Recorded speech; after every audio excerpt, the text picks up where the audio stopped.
Before the message arrived, it felt like any other ordinary Tuesday morning.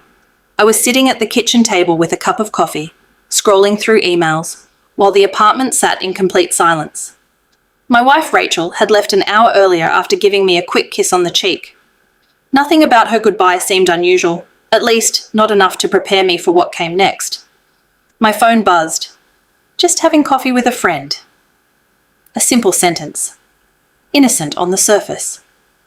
Months earlier, I would have replied with a heart emoji, or wished her a good time. But something inside me had changed.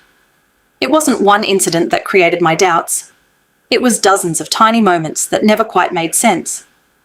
Late nights at work that somehow never included overtime pay. Smiles at text messages she immediately hid. Phone calls she always took in another room. Conversations that stopped the moment I walked in. Each moment was small enough to ignore, but together they painted a picture I could no longer pretend not to see. I stared at her message for nearly a minute. Then I typed the words that had been building inside me for weeks. Ask him how his wife liked the photos I just sent her. I hit send. Almost instantly I saw the typing bubble appear, then disappear, then appear again. No reply. That silence said more than any explanation ever could.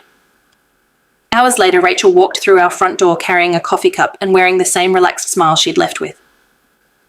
It was just Kyle, she said casually. We haven't caught up in a while. I looked at her without smiling. Then I picked up my phone and held it where she could see our conversation. So, I asked quietly, what did he say about the photos? The colour drained from her face. What photos? The ones I supposedly sent his wife. She blinked several times, searching for words that never came. You looked scared the second you read that text, I continued. Not confused, scared. She looked away. I don't know what you're talking about. I nodded slowly.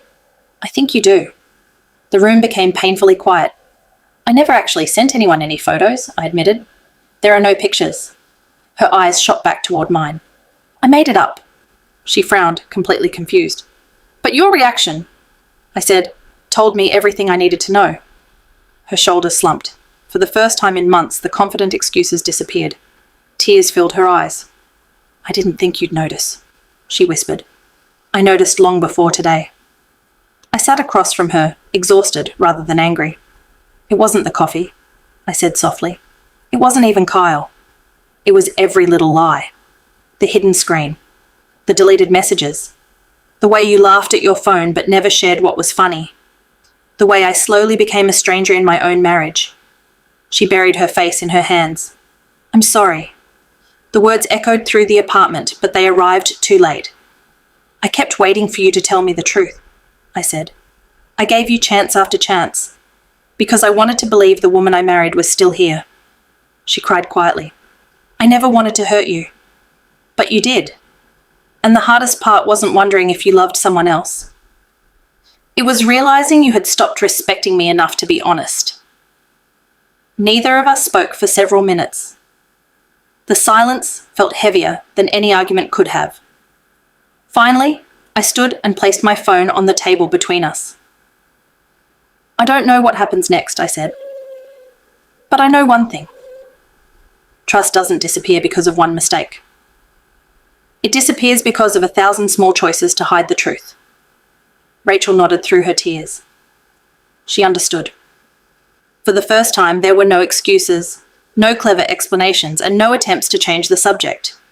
Only the painful reality that honesty had arrived long after trust had already left. That morning began with a simple text about coffee. It ended with two people staring at the ruins of a marriage built on promises, realizing that sometimes the quietest conversations leave the deepest scars.